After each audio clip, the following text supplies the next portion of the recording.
The sages asked 6 questions in the previous chapter to Suta Goswami, and Suta Goswami is beginning to answer those questions.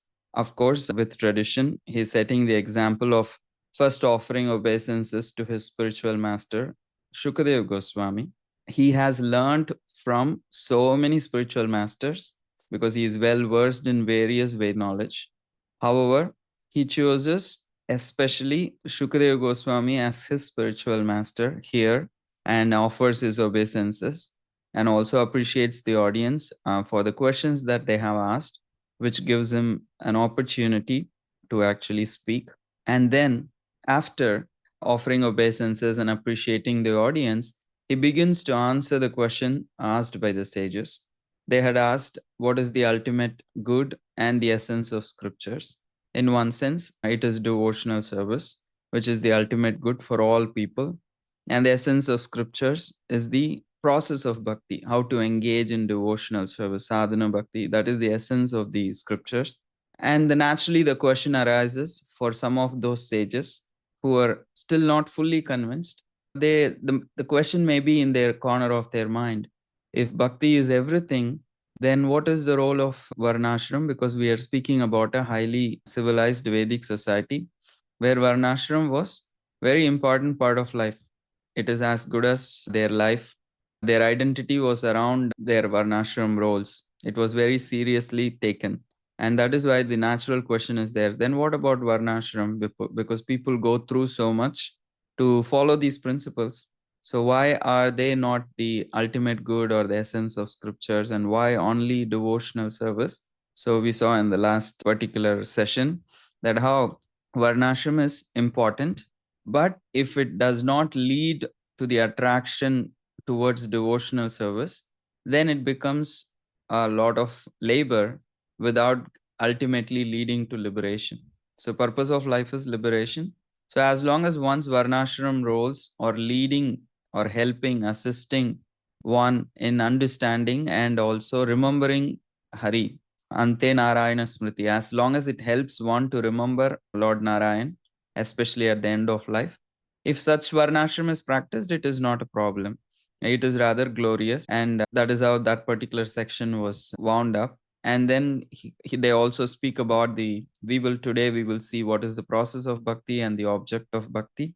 And the remaining chapter is dedicated to answering the questions 4 and 3 of asked by the sages about Purushavatars and the purpose of Krishna's appearance. We are going to see all of that today. So last week we just saw the verses 8 to 15 in which we spoke about Varnashram, its purpose, what is absolute truth, and how to realize it.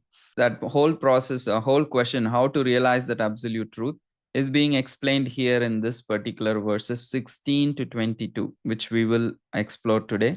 And then we will also explore how, okay, the process of bhakti is there. Can I practice this bhakti towards anybody?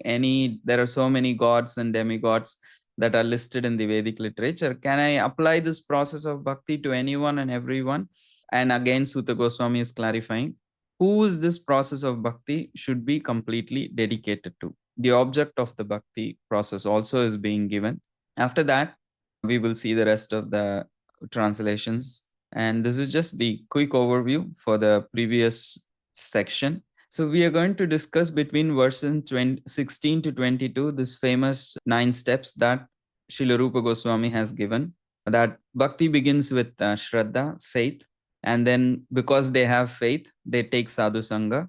And once in the association of devotees, naturally, the process of hearing, chanting, the bhajana kriya happens.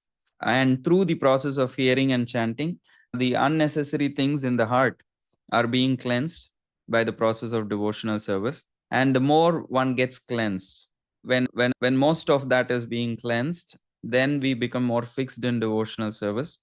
And the more we become fixed, we develop taste for hearing and chanting about Krishna. We develop attachment to the Supreme Lord and his paraphernalia. And gradually it leads to the higher stages of bhava and prema. So this is the stages that Rupa Goswami has listed in Bhakti Rasamrita. And we will see it is not that he is coming up with these stages on his own. It is all based on Srimad Bhagavatam, and Srila Prabhupada has utilized these verses are so important between 16 and 22. If you see, Prabhupada wrote a bhajan on the Jaladuta. He includes these verses in between that bhajan actually. And also, if you see the one verse which Srila Prabhupada gave the most Bhagavatam or Bhagavad Gita class is actually 7.1. That is the verse in which he gave most Bhagavad classes, and that is also one of the top two verses that he actually quoted in all his works. If you consider all the lectures, reports, and letters, everything, if there is one verse that Srila Prabhupada quoted most, the first one is Dehino Asmineta Dehe, and the second one is Maya Sakta Manapartha. Because these two verses Prabhupada considered very important for developing God consciousness. That in that purport also, Prabhupada includes all these verses 16 to 22 and lists them how if you want to develop attachment to Krishna, this is the process. So here, this is a very important section. We all continue to have this question, like, how can I make progress in bhakti? Why do I feel stuck in bhakti? Or how can I quickly experience the process of devotional service making effect in my heart? And it's all these different, when we might frame it in many ways, but this simple process is the secret, and it is laid out in the Srimad pages of Srimad Bhagavatam, and again was very clearly categorized and given to us in a very understandable way by Srila Rupa Goswami. Because Rupa Goswami has given these steps, it becomes easy to see the same thing, same progression in Srimad Bhagavatam. Otherwise, it will not be very clear to discern.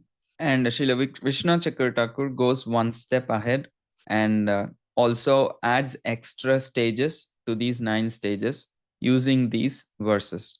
So here Sutta Goswami is beginning how service to devotees gives affinity to hear Krishna Katha. Shushrusho Shraddhadanasya Vasudeva Katharuchihi Syan Mahat Sevaya Vipra Punya Tirtha Nishevanat. Srila Prabhupada translates that, O twice born sages, by serving the devotees who are completely freed from all vice, great service is done. By such service, one gains affinity for hearing the messages of Vasudeva. Because if you remember the verses 15 that we stopped, is that Suta Goswami asked this question, that which intelligent man will not have the affinity to hear about Krishna, because that is the purpose of life. That is the conclusion between verses 8 to 15.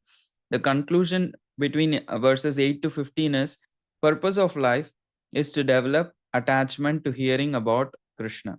That is the purpose of Varnashram, that is the purpose of life. And he ends in the 15th verse saying, Kona kuryat katharatim. Who is there who will not pay attention to such message? And honestly, then a honest person can say, oh, actually, I don't have any attachment to hearing about Krishna. So you might ask Suta Goswami that who will not pay attention? But here I am an example. I don't have any attention for hearing about Krishna. What do I do? He says, don't worry. Verse 16 is the secret. How can I develop attachment to hearing about Krishna? Then Syan Mahat Sevaya Vipra. One has to render service to a Mahatma, great soul, who is pure at heart. And when served by such great souls, naturally that affinity comes. However, one might again, Vishnu Chakra Thakur is answering another question. He say, okay, service to devotees is fine, but I don't get a chance. So I don't even get a chance to actually serve the devotees. He says, no, you need mercy of the devotees. You need to pray. You need to pray to those devotees for service, for an opportunity to serve. So when you have that mercy of the devotees, then naturally, when the opportunity comes, we can render service. And through that service, faith comes. Because we don't have Shraddha, then we cannot practice bhakti. So that is it. The Shraddha also comes by mercy of devotees only. And once there is faith, once there is some amount of faith, these devotees, they're amazing, they're nice people. I can just take their association. So it can start like that. And with that sadhu sangha, then one comes to the stage of surrender to Guru. That a strong faith to, okay, here is my spiritual teacher, here is my spiritual path. I'm ready to follow them. So to that level, that sadhu sangha comes. So if we see in our lives also, Knowingly, unknowingly, we started rendering to. By the mercy of devotees, we came in touch. We have no idea. Brahmanda Brahmit, we have been rotating in this in millions of lifetimes, in millions of species. We have been going around this universe. Somehow, by mercy of devotees, we came across. And then, if we took to the service of to those devotees, we rendered some kind of sincere service, then the faith becomes stronger. Little faith becomes a better faith, and it brings us to a stage gradually to, to the stage of surrendering to a guru. And when we surrender to the guru, when we also desire to hear from guru, okay, what is my spiritual master trying to say? Let me pay some attention. Some desire comes. And from that little desire, eagerness comes. Eagerness to hear arises gradually. So all these 6 stages are covered in this one verse, 16th verse. Shraddha, Sadhu Sangha, and Bhajana Kriya. That is the overall stages, primary stages. But in detail, that we get the mercy of by mercy of devotees, we get service to devotees, and we really render service to a great soul. Then we develop some faith that leads us to surrender to Guru, and we develop a desire to hear, and that becomes a eagerness to hear. Asyan Mahat Sevaya Vipra Punyatirtha Nishevana Sushrusho Shradada means very eager with faith. And Vasudeva Katha Ruchi. Ruchi means taste. Taste develops to hear about Krishna. So then this leads to the 17th verse, where Krishna then cleanses the heart of the hearer. Krishna takes it as a personal responsibility that when we engage in Bhajana Kriya, when we hear about Krishna's message attentively, then it is Krishna's duty.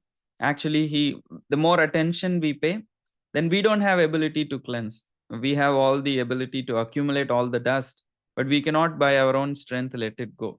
We have to include Krishna in order for the heart to be cleansed fully.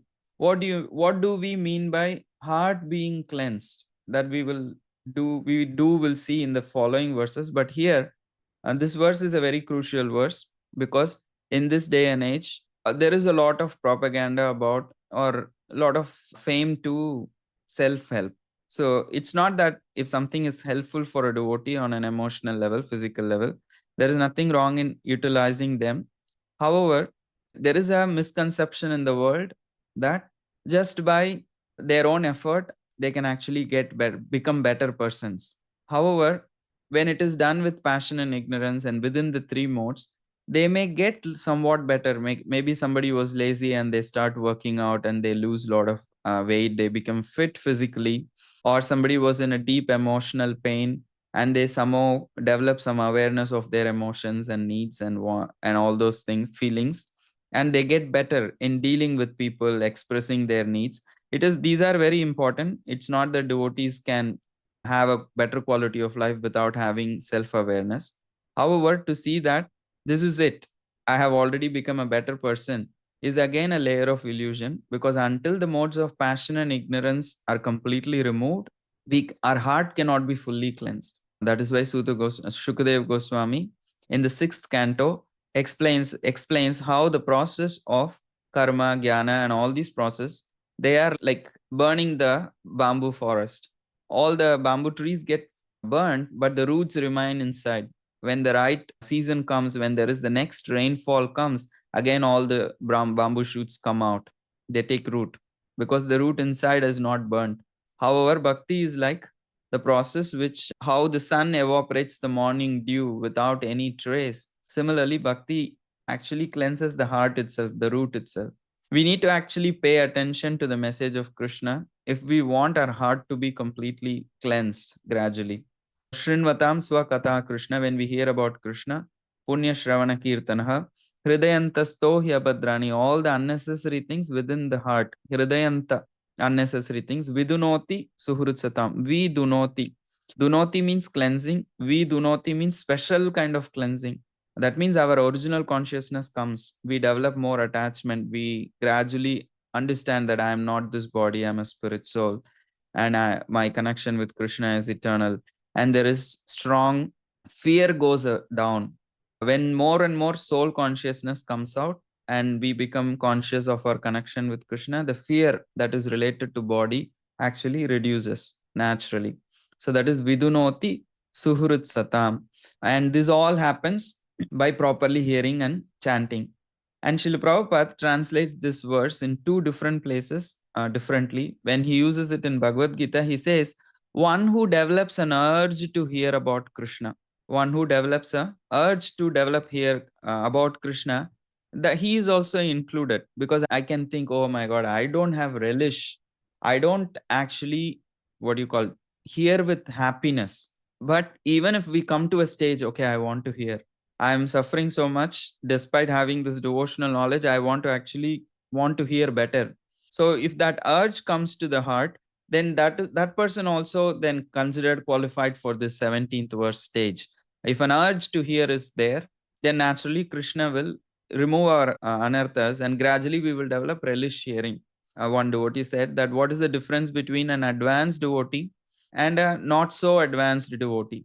Anyone wants to try? What is the difference between an advanced devotee and a not so advanced devotee? Advanced devotee is like someone who is happy while chanting, and a not so advanced devotee, someone who is happy when he completes chanting. The process is being given here by Suta Goswami, that Krishna then cleanses the heart of the hearer when they become eager. And also, I was recently hearing this pastime of Srila Prabhupada. It might not be, I'm sorry for breaking the flow of the verses, but I just thought it's very inspiring and very apt for this section. That there is this person, they were in France, Srila Prabhupada was visiting France, and it is Simna Maharaj who actually recounts this pastime, that they were in France trying to do Sankirtan. And there was this one person who was very unkept, not very old, very young, but a homeless, like drug addict person. He would come and say food. So then Indradumna Maharaj gave some prasad actually. Okay, here is some prasad, take. He would want to come inside the temple, but he was so in such a condition, they may not let him inside the temple, but they would give him prasad. And one day they were doing in a Harinam in a park, and Indradumna Maharaj could see it is that same boy. And he has made a tent for himself in between a bush, and he's just living inside that bush in that park. And they named him Pigpen, that boy, as they used to call him as Pigpen. He used to come regularly, ask for prasad, so food, so they would give him some prasad. And when Srila Prabhupada visited, he went on a morning walk. So the devotee said, hey, this Pigpen is in this particular place, so keep a watch that he is not going to disturb Srila Prabhupada. So exactly as they thought, he was jumping to hold on to Srila Prabhupada's feet. So they somehow actually hold him, and Srila Prabhupada does not completely see that he is trying. They just restrain him, and then they all move forward and they go on the morning walk. When they come back to the temple after the morning walk, the temple president realizes the temple doors were supposed to be completely shut. That's how it was when they left. Now it is fully open. So he's not sure who came in. So he goes in, and when he is almost trying to understand what's happening, Srila Prabhupada walks in, and the Pigpen appears from nowhere and then goes and holds Srila Prabhupada's feet very strongly. And everybody's trying to remove him. Prabhupada says no. And then he says, it's okay. He says, it's okay, it's okay, it's okay 3 times, and then touches the boy's head and then keeps caressing him for a few minutes. He just lets him. And when it's just holding on to Srila Prabhupada's lotus feet, and he just is not leaving. And Srila Prabhupada just touching him, saying, it'll all be right, it'll all be right. So he just like gave him that kind of mercy. And then the darshan was opening. So immediately Shank blows. He's just lying in that floor there, and now everybody is taking darshan. Prabhupada is standing. Nobody dares move him because now Prabhupada is told, don't touch him. So he just attends Guru Puja like that. He's just lying on the floor and nobody bothers him. And afterwards, he wants to move into the temple. And Srila Prabhupada says, okay. And the devotees were not sure what to do. So they bathe him and then they put on dhoti. And over few months, gradually, he was not even able to speak anything when he came out to the temple because of his addiction and all of these things. And he started cleaning the temple. That was his immediate service. Nobody knew how to engage him, but he started cleaning the temple. And devotees were very happy that he's cleaning the temple so nicely, and they would go out for Sankirtan, come back and see the temple is all clean. So they were very happy. And he continued to stay. One day, Indradumna Maharaj went and sat on his van for going out for Sankirtan. And he looked around and saw in the front seat next to him was Pigpen sitting. And I'm like, he's asking, what are you doing here? You're supposed to be in the temple. Your service is to clean. He says, no, I want to come for in Sankirtan. He say he has a book bag and he has books there. He says, Sankirtan, I'll go. But then the devotees ask him, excuse me, the devotees ask him, but will you be able to distribute? All he keeps saying was, Prabhupada saved me. I want to give books out. So they just think, okay, let us give a chance to him one day. Maybe he will find it difficult and he will stop coming tomorrow. They take him and they all go to the parking lot, park the car, and they're all getting ready, taking breakfast and packing the bags. But he already came with the bag ready. He jumped out and he started walking. And Indra Maharaj was saying, we were all worried, but if he does something wrong, everyone will get sued and probably they will all not be able to do book distribution. So they were concerned. But Maharaj said, okay, let him go. He will become fearful and he will come back. But he went. Before all the devotees had breakfast and packed their bags, he came with an empty bag.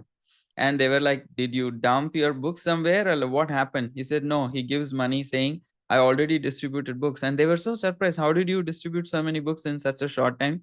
What did you tell people? He says, I told people, Prabhupada saved me. This will save you. That's all. I told everyone, Prabhupada saved me. This will save you.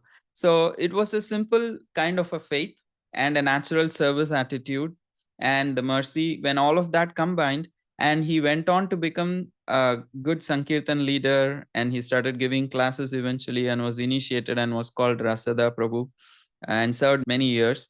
So this is possible just by coming in touch, that simple rendering of service. And we have all had this experience in our lives.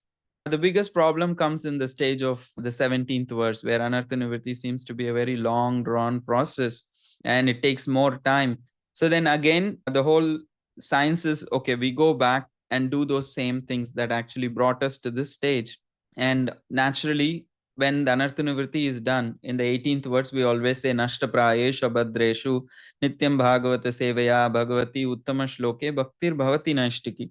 By regular attendance in the classes of Bhagavatam and by rendering service to the pure devotee, all that is troublesome to the heart is almost completely destroyed. It is not being said completely destroyed. Almost prayeshu means praya means almost completely destroyed.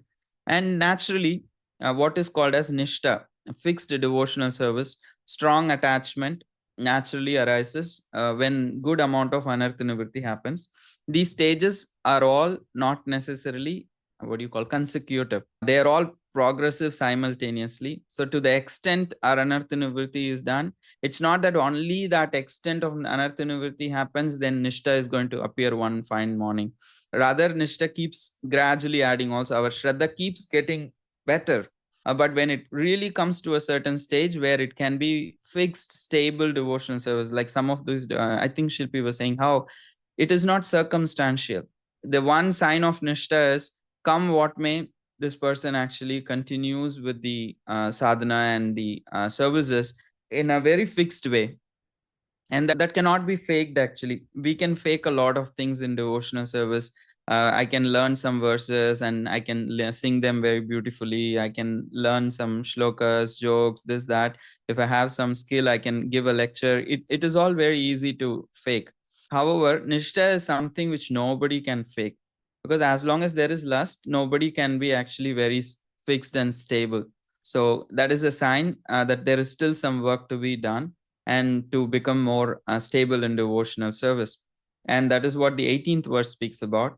And when nishta arises, when the person becomes actually stabilized in devotional service, performs a fixed devotional service, then the sign is naturally the next stage, which is tada, that is being actually explained in this verse as that is, things like lust, desire, and hankering, they disappear from heart. That is, modes of passion and ignorance actually reduce or actually disappear completely from this personality. That means they become situated in the mode of goodness. Sthitam sattve prasidati. So this sattva is gradually, when it is also transforming because of the effect of devotional service, this also gradually becomes shuddha. So that is when it is called as asitam sattve prasidati.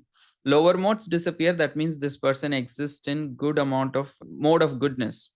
However, that mode of goodness, when it is shuddha sattva, sitam sattve prasidati, it becomes asakti, a very strong attachment to Krishna, his pastimes, his devotees, the paraphernalia, holy name. all kinds of asakti is not just to Krishna, but also towards devotees. Strong attachment, complete attachment with one's spiritual master, other devotees, and also the Supreme Lord, Dham, Nama, everything. And when this stage comes, Tada Rajas Tamo Bhava is achieved and Sitam Sattve Prasidati happens, then the next stage is Evam Prasanna Manaso Bhagavad Bhakti Yogataha. Bhagavad Tattva Vijnana Mukta Sangasya Jayate. So this particular verse, Vishnu Thakur says, this indicates these stages of Bhava and Prema. I remember Sundar Gopal Prabhu telling that you had something related to 1819. You want to ask now? Prabhu, I think we've discussed some of this, but just looking at 19, if you look at the translation of 19, Yes. actually the Sanskrit and the translation, I think it is 19 where it talks about how the lower modes go with Yes. passion and ignorance, and then sattva is goodness comes about. Actually, I think if I remember correctly, he doesn't translate it as goodness, he translated it as pure goodness, so Shuddha Sattva. And the Yes. purport also he talks about Shuddha Sattva. Mm-hmm. So I just wanted to know a little bit about this distinction between goodness, if you could comment on goodness versus this pure goodness. And I want to put that in the context of, you mentioned some of this earlier when you were talking about verse 17, when you spoke about self-help and some of those aspects, because I'm just thinking passion and ignorance go down, right? Like you start giving up bad habits, bad practices, then you become, in general terms, you become a good person. So that becoming a good person itself is like a big achievement. Even if you think in terms of giving up gross things like bad habits, bad practices, but then even simpler things, right? Like even with your speech or even with your general behavior, also, just being a good person itself is like a big, very difficult to achieve thing, right? And until you until you get that, you won't really progress much in devotional service. Like the practices will all be there, but you will not benefit much. And then sometimes we also have these examples, right? Or not examples, but we tend to think like this. Like we see someone or some devotees who are very well versed with scriptures or been practicing for a long time, but then their behavior doesn't seem to be very attractive, right? Like when you engage with them, the experience is not very pleasant, or they still have some bad habits. And then we tend to think, what's the use of you being a devotee? Why don't you be a good person first? So we flip it back that you may have been doing all this scriptural reading and absorption and hearing, but why don't you first be a good person? I think there's a little bit of this, let's be a good person first, then let's talk about being a devotee. Or what's the use of being a good devotee if you're not even a good person? If you could put that in the context of this goodness and pure goodness, because I think from what I'm understanding, goodness by itself doesn't seem to be sufficient.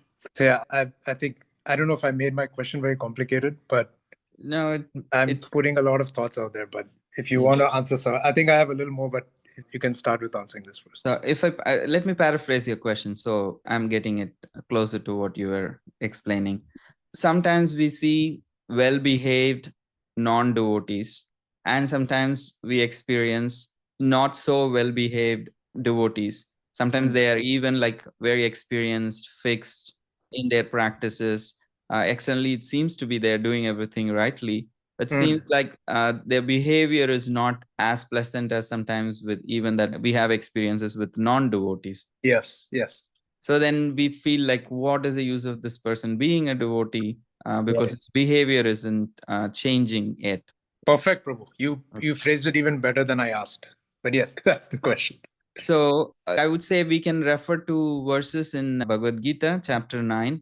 If you see 31, 32. So Krishna first says in 29, Samoha, he says, I am equal to everyone. I don't have any partiality, but to my devotees, I am specially inclined. And then he explains what is that special inclination he has for someone who's practicing bhakti. He says, even if my devotee is api, means dura is bad behavior.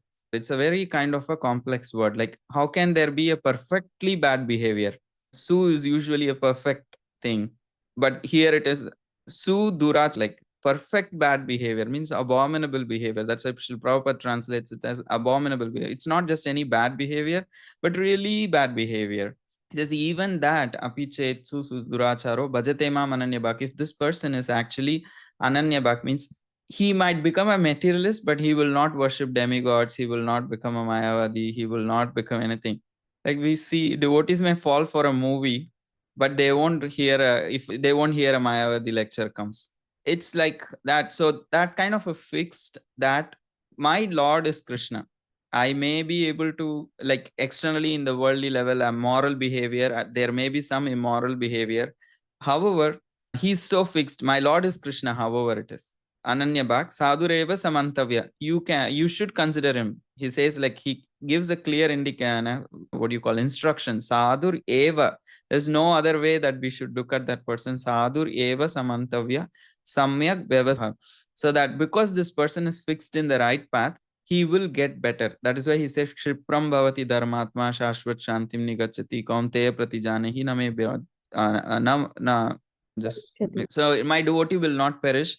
He will become a better person soon, actually, because lifetimes of contamination is there. So he will actually get a better destination. The idea is we become fixed in devotional service, because I don't disagree that there are sometimes people who are not practicing spiritual life as actively as we, as part of ISKCON. We may have certain kind of a routine, and they may not have that level of spiritual practice, but in general they are nice people, actually.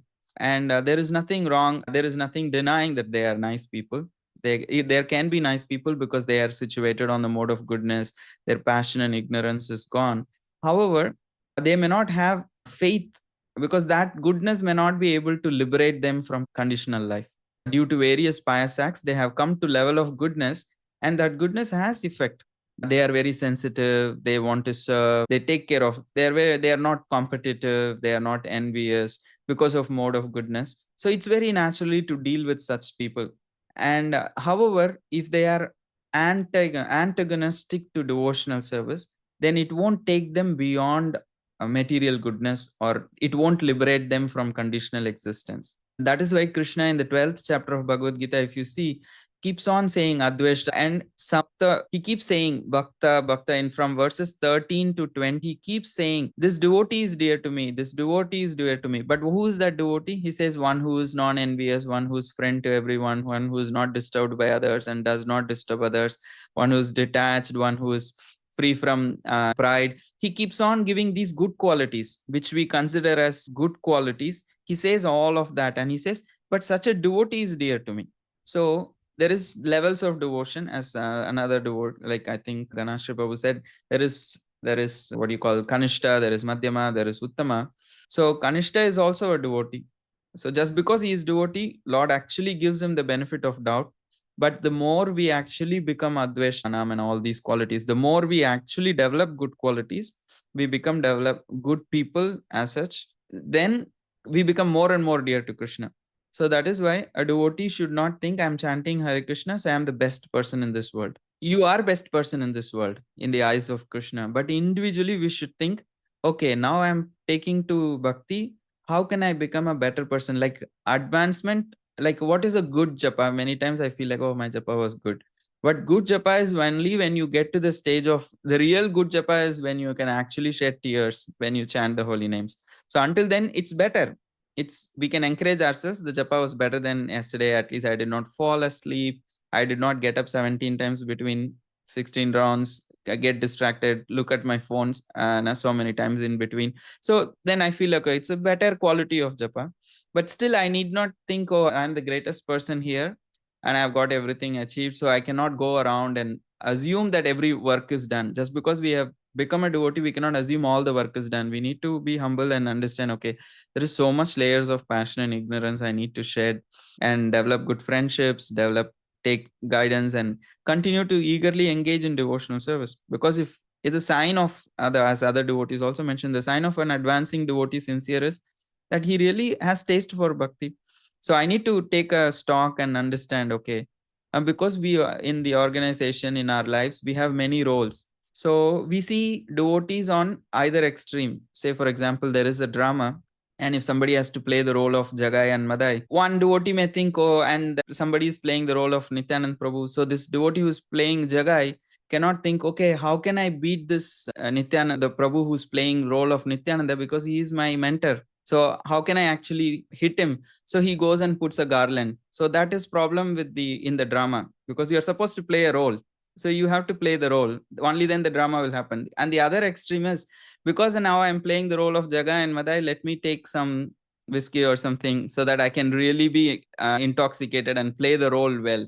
So sometimes in the worldly roles that we play, either we are too absorbed in those roles, or we become, on the name or in the name of devotional service, we become too detached from those roles. We don't play the roles that is required, either in family life, in the organizational roles, everything, even being brahmachari, grihastha, these are all on a certain level roles. We need to play and we need to do the needful, but we cannot become too attached or too detached.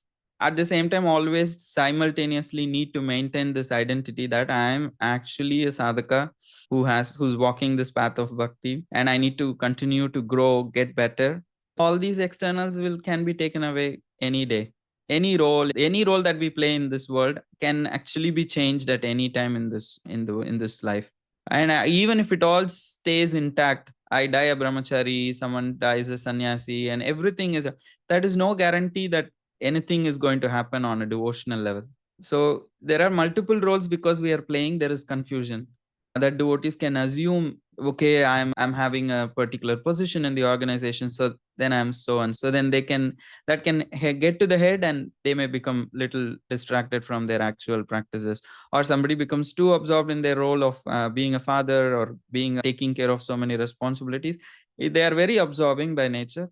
However, it is the role or duty of a devotee to make sure, okay, so this is still a role, to keep reminding this is still a role. I need to, on top of this, I need to actually play the role of a sadhaka. Because some are rich, there are so many external considerations that come into picture. So devotees may tend to compare on those levels, may judge others based on those levels. So because that pride comes in, or a kind of an illusion comes, then the dealings becomes problem. So this is thing that is standing in between us from becoming a better person. We take our roles too much seriously in this world. Either we are too detached or being irresponsible, or we become too attached. So then it creates, then we develop judgment based on that roles in dealing with others. So then we cannot have that easy dealings. And believe me, in an association, however nice devotees are all, we will always have some different natures. So not all devotees will be able to relate with. Everybody has a mood. So at least we need to have some sajatiya sangha, means some like-minded association in which you can naturally discuss about Krishna freely, happily, without being judged or without having to judge. So that is the healthier association. Within a bigger association also, we need to find an association in which you can let go of all judgments and just focus on Krishna. So that is the idea of having a like-minded association.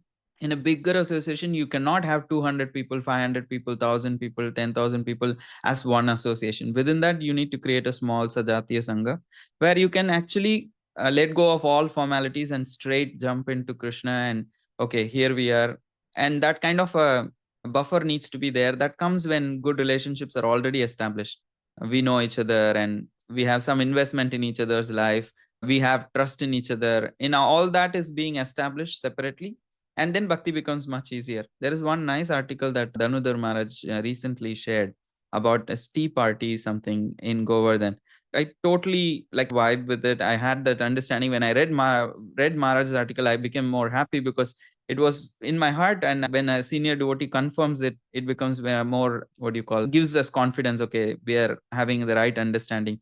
He was saying how sometimes devotees think coming together and just speaking casually seems like prajalpa, but most of the times we all live separately. We don't have communities, we don't have that strong close connections, we live in city busy lives. We don't get to actually see each other, and when we finally see each other, we really want to connect on a human level, because we are actually thirsty for that human level connection also. And the only time you have is 20 minutes after prasad, and then you have to get going because you have to go 1 hour 2 hours to get back to your place. So then in that 20 minutes, hardly we can get to directly ask a devotee, okay, tell about Krishna. It becomes very artificial because we haven't even invested on a human level. But what happens, month after month, year after year, we keep seeing those devotees only in festivals, and we cannot go beyond that. Hi, Hare Krishna, how are you, what's happening? By then already 20 minutes is gone, and then you have to get going. So then you feel, okay, I go to temple, but I never get deep Krishna consciousness, because we haven't we are just always investing on the first layer, and that gets wiped in another 1 month before next time when you meet again. We always end up putting the first layer. We never go to the second and third layers. So that's why we need to develop small like-minded sanghas where we continue to know each other on a deeper level, and to that extent where we can actually go and say, Prabhu, let's just read about Krishna, and there should not be any reservation, because we know each other and invested each other in knowing on a human level. We are satisfied on at that human level, so we can directly focus on Krishna. So we are not bad people because we are not able to directly speak about Krishna, because we on a human level we have needs and they are not met, and we are just struggling to get there, and life is not sometimes making it easy for us to. And the same way as you asked, as you said about your question, I don't know what I answered. I went all over, so I hope I answered what you wanted. Thank you. Anyways, you opened up some other points also, so now I'm thinking about that. So I'll take some more time. But no, thank you. Thank you. If I may ask question, I know we are at time, but this is a question related to text 19, where we when we practice these principles, then the lower modes disappear and we move to the mode of goodness. Yes. So how does it? So we know from the principles of Ayurveda that everyone is born with a certain mode. We see even in the real world, some people are naturally less ambitious, more teacher-like. Some are. Yes. Now, is it that some person who is by nature more of pit prakriti, very aggressive? So is this process, how does it, because we have also learned that this nature cannot be changed, like in Yes. inside your school, like स्वभावो नोपदेशे कर्तुम् अन्यथा Yes. पानीय पुनर्गच्छति शीतताम्. The Yes. nature. So I'm just trying to relate this verse with the principle of Ayurveda, where one person is born with a certain prakriti. Does that prakriti change, or these are at two different dimensions? Is it text 19 and what Ayurveda says, is it at two different dimensions, or they're related? Thank you so much, Prabhu. That's a very thoughtful question and very pertinent to this thing also. And if we see in general, the bodily prakriti and the combination does not actually change. It's not that a pure devotee, his constitution changes or anything. What we are speaking about Shuddha Sattva when it manifests is the passion and the ignorance is the tendency to enjoy and control. So that tendency becomes slackened. So it's like you remove the poison from the snake's snake. The fang is there, but the poison is removed. So we'll always remain a Kshatriya, will have the warrior tendencies throughout his life. It is not, and however, the tendency to use those things for one's ambition is removed. Rather, it's all for Krishna Priti. It's only for the sake of service to Krishna. So that tendency to enjoy and control for one's personal sake, that tendency is removed. So that's what is specifically meaning by the lower modes disappear. And that is why it's Prabhupada in the translation very specifically writes, when he says the effects of nature's modes of passion and ignorance, he says such as lust, desire, and hankering disappear from the heart. Because in this world, for sleeping, everybody has to take shelter of the mode of ignorance. Using that mode and being used by that mode is very different. And for an action, like you have to build a project, then there needs that kind of a passion needs to come. But when a pure devotee does, he's not being affected by that. He can put down and then go and put his hand inside the bead bag. He is in the same mode, because the desire to personally enjoy, prove, or get ahead, those kind of tendencies are removed.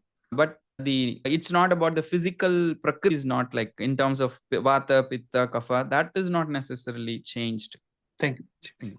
So after this lower modes disappear, then Krishna says about the 20th verse, in which Bhava and Prema is explained, that Evam prasanna manaso bhagavad bhakti yogataha bhagavad tattva vijnanam mukta sangasya jayate. And from there, then we see, then Srila Vishwanath Thakur adds two more levels in the verses 21. There he says, the knot in the heart is pierced. That means all doubts go away, and also one becomes very joyful in their connection with seeing the Supreme Lord as the Master. One becomes very joyful. And here someone may have this question, that means only all doubts go away until the stage of prema. It is said, and some things will become only very clear when we actually personally meet Krishna and ask. It is not possible for the soul to know everything in its conditioned state, in its embodied existence. So it said like some details may actually become fully clear only when we actually show up in the spiritual world. So that is why it is said, as long as there are most of the basic things are clear, we can keep going. As we go further, it will become clear. Like sometimes we travel on a foggy day and we cannot see anything ahead fully, but as long as our headlight can show, okay, there is this road which is clear for a few meters, so we keep going.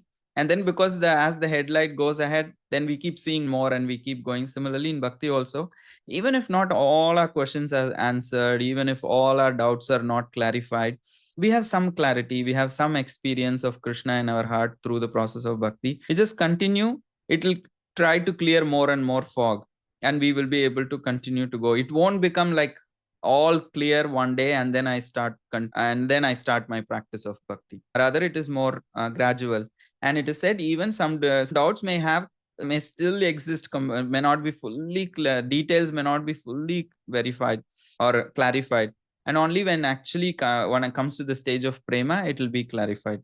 And in the verse 22nd, then it is said, okay, now all these particular stages are all explained. Ato means, it said all trances have been rendering devotional service to Krishna with great delight, because such devotional service is enlivening to the self.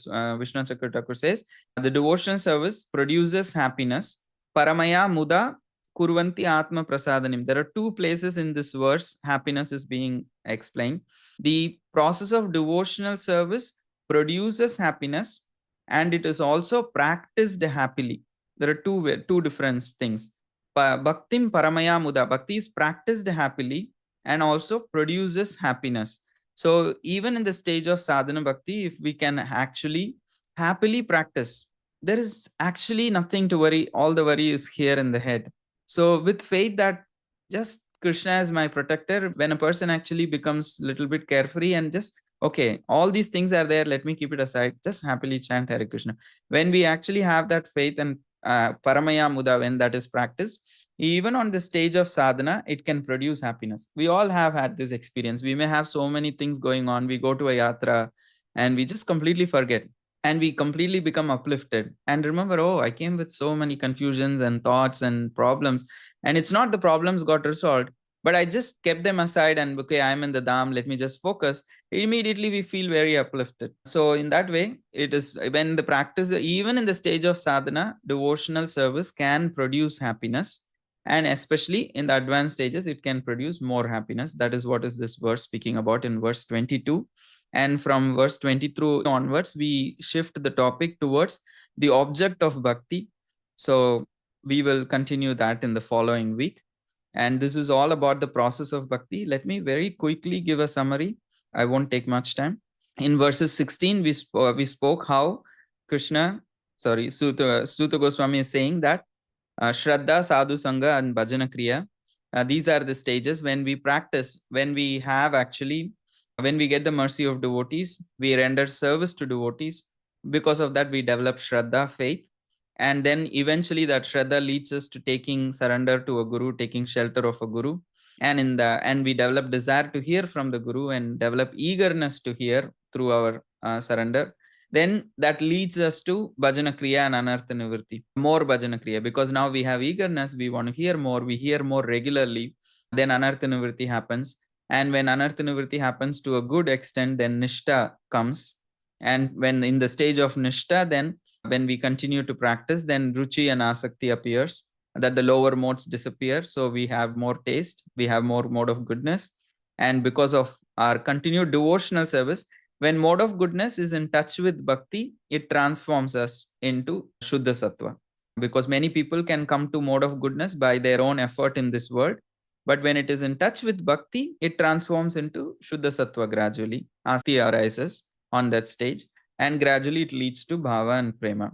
So these are the verses that we saw today. This is the process of bhakti, and everything begins with mercy of devotees and service to devotees, leading to Shraddha onwards until Prema.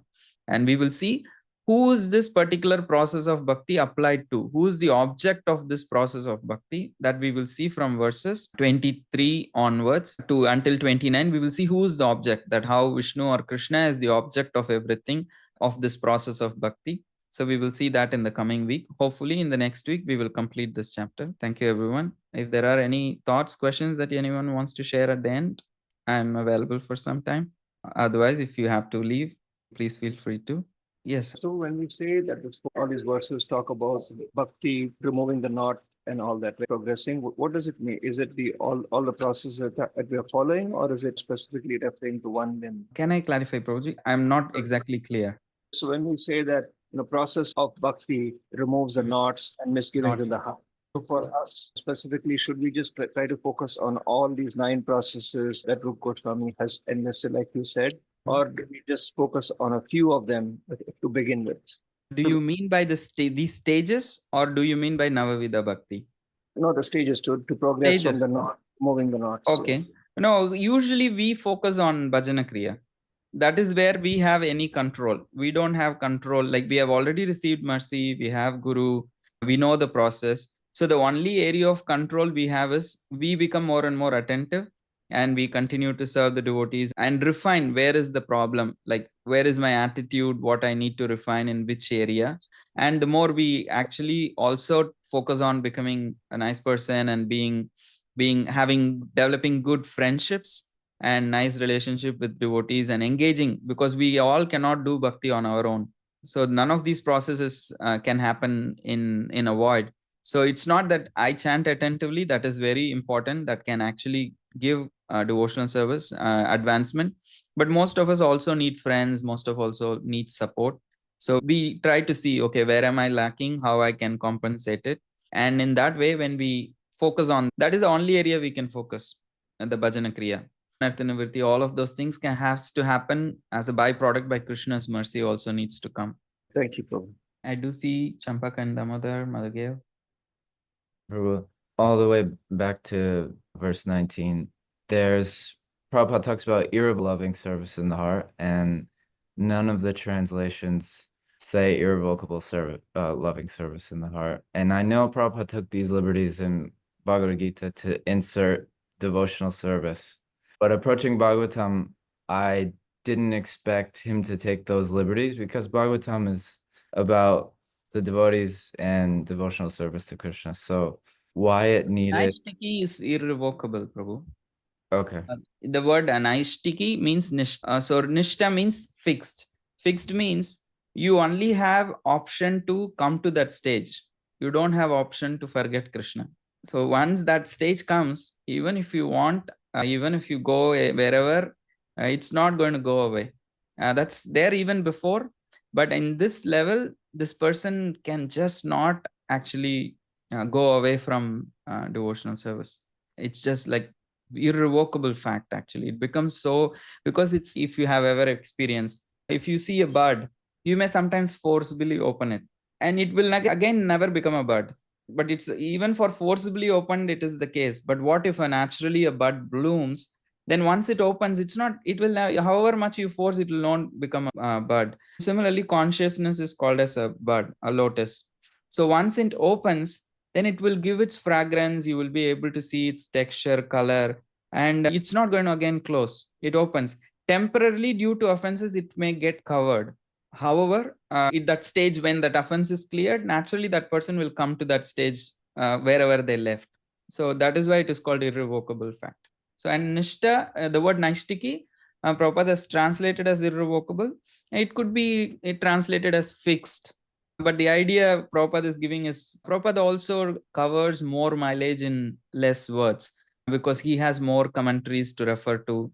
And so he uses certain words in word to word, and he uses certain different words and commentaries, extra points that he cannot add in the purport. He has to put it in the translation. He's also writing for a newer audience, relatively. So he has to balance all that, and yet not miss his own, what you call, devotional ecstasies, in the sense his own realizations also he not put. So it is very clear, like it is Prabhupada is giving us that devotional ecstasy by saying, oh, is established as an irrevocable fact. It's giving us confidence. Oh, bhakti, when you come to the stage, it's just not going to go away. It's fixed. So that's why he's saying it's is established as an irrevocable fact. And it is the right of a translator to actually interpret text. So, and it's as long as in purpose the translator is in one with the speaker, some differences is allowed. It's not a problem. In purpose they are not differing. If I give the conclusion itself as something else, then that is a problem. As long as the conclusion is same, the details can be different. Otherwise, there is no point in different acharyas writing different commentaries. Because if Prabhupada just writes what Vishwanath Chakravarti wrote, if Vishwanath Chakravarti wrote what Jiva Goswami wrote, then there is no need of a different commentary. So they all combine, they all converge on the conclusion, but they may have different outlooks and different way of translating and looking at things in order to give us extra perspectives, because truth has many perspectives. Thank you. Yes, answers my question and more. Thank you. Madhage? The question, but I have to follow up on this one where you're talking about this irrevocable fact, covered versus losing one's bhakti. And it just always seems to me to be very technical difference, because once your bhakti becomes covered, you have to do the same work to get it back. So it seems like, really, what's the real difference? It's, say for example, I have $100,000, and if I put it in a safe and I lock it and I have my key, but if I forget where is the key, I have $100,000, but I don't know where is the key. So then I have to search for the key. It's going to give me anxiety, and when I get the key, I will have the money back fully, but I don't have the key. So that's what offense does, that all the devotional advancement and the consciousness that one has made is actually is there. It is never lost, because we say neha vikramanasho asti pratyavayo na vidyate swalpam apyasi. Even a little bit you make advancement, it is never lost. However, what is lost is the ability to access that consciousness. And as you said, yes, one has to work to feel repentant, because I have made a mistake, I have made an offense. So that repentance is the fire in which one has to burn. Tapa, that is called as tapa, means that fire has to burn us, in the sense we need to actually sweat, we need to actually repent, so that when Krishna is pleased with our repentance, then we get that consciousness back. So say for example, if I fracture myself, the ability to hold something is there, but because I was in a cast, the muscle I get an atrophy. So I need to do some physiotherapy. I'm not getting the original ability. It's not that I have lost, my hand has not lost the ability, it still has the ability, but because I have been in that state for so long, I have an atrophy. So similarly, this consciousness can have a little atrophy, but it is nothing like, I'm not learning something new. Hand already has the ability, it's made for. So the soul, it's much less than millions of lifetimes to work hard to come to that stage. It's not going to be the same effort. The physiometric. This is a problem, because I'm hearing directly contradictory information, that it is like having to restart the engine as it was once put. Like you are starting from, depending upon the level of offenses. Yes. If your offenses have brought you to zero, or maybe even below zero, where now you're not even under the jurisdiction of devotional of Krishna, you're under the jurisdiction of karma. Your offenses have taken you that far. Then it seems like you do have to start from zero or below. Any other non-devotee, I think it's extreme that someone gets completely relinquished by Krishna. Like we see those examples like Rupa Narayan and all those personalities. It's a very kind of an extreme example to make us realize the seriousness of the problem. Scriptures always, or in general, Lord sets example in extreme so that we actually become alert. See, we see Jagai Madai on one end. So it's very rare that somebody is that extreme. Usually, given we do have offenses and it gets covered, and the experiences, yes, it is tough to get back, but it is not. But if somebody is sincere, it may not take the same amount of time that they actually took to get to that level initially. So many lifetimes of thing. Eagerness to get back and real repentance. That's what it takes. And I guess it's like the Jat Bharat story, right? Yes. He It's, did lose this on the stage of Bhava, but it is too quick for him. Once he realizes, okay, he's just reversing the gear much quicker than what it took him to get to that stage. Okay, people, just one last, I think it's pretty quick. The fact that the mode of goodness is a platform that is conducive to coming to Shuddha Sattva. So the mode of goodness is still, it's a material mode. Yes. And because it's a material mode, there is selfishness involved in it, no? Yes, yes.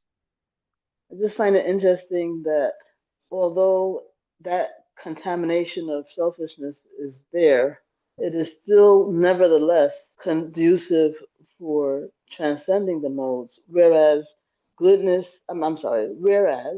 ignorance and passion, which are also very heavily contaminated by selfishness, they, are not at all conducive. In other words, I'm just trying to say that even though selfishness is an element in goodness, just like ignorance and passion, is still so set apart from ignorance and passion as in terms of being useful for eliminating the modes. Yeah.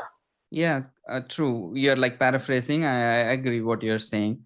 Probably I've heard this analogy that how mode of goodness is sometimes compared to a runway from which you take. Yeah. I recently also said in a Bhagavatam class, you were there. So the mode of goodness can actually help us elevate. And Karthi has made a comment here. Just because somebody is having goodness in touch with Bhakti, it may not automatically called as Shuddha Sattva. Has to be actually awarded also. That level of consciousness is a gradual transformation. Krishna's mercy needs to enter into the picture. Mother Leela. We endeavor, and then when Krishna's mercy comes, so then we gradually, from mode of goodness, when we come to mode of Shuddha Sattva, it depends on Krishna's mercy also. Yeah, but if a person is dominated by the mode of passion and maybe even ignorance, if Krishna's mercy is there also, it should then therefore, right? Yeah, like Prabhupada says in one lecture that honorary doctorate is possible, but it is quite rare. It has to be offered. And we don't know if I sit back and say that someone will come and give me a honorary doctorate, so I won't go to school. There is very less chance that I'll ever get a doctorate degree.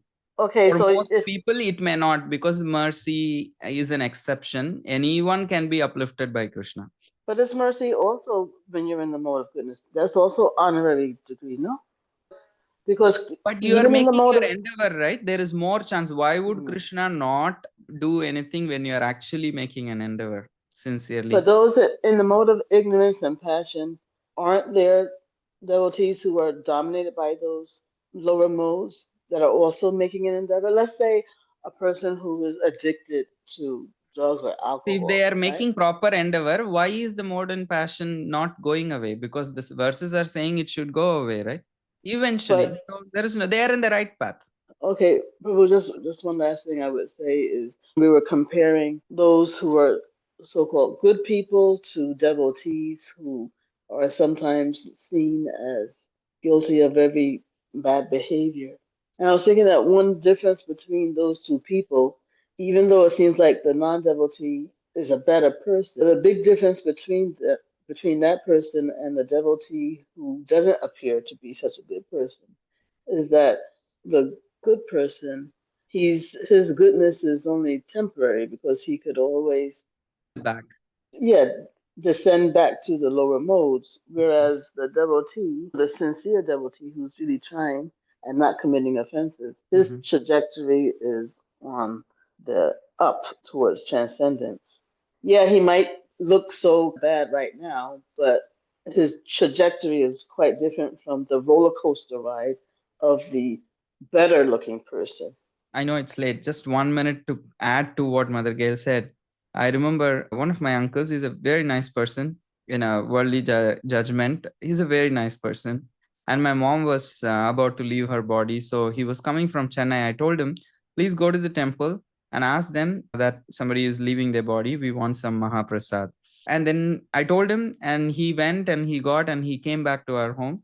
And when he gave me the Maha, he was like, do you guys get trained for this? The moment I didn't even close my mouth saying that my cousin is a brahmachari and his mom is passing away, I didn't even finish the sentence.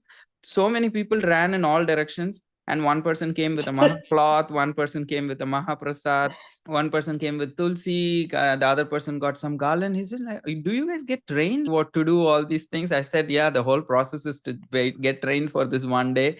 So like there I could see he's a very nice person.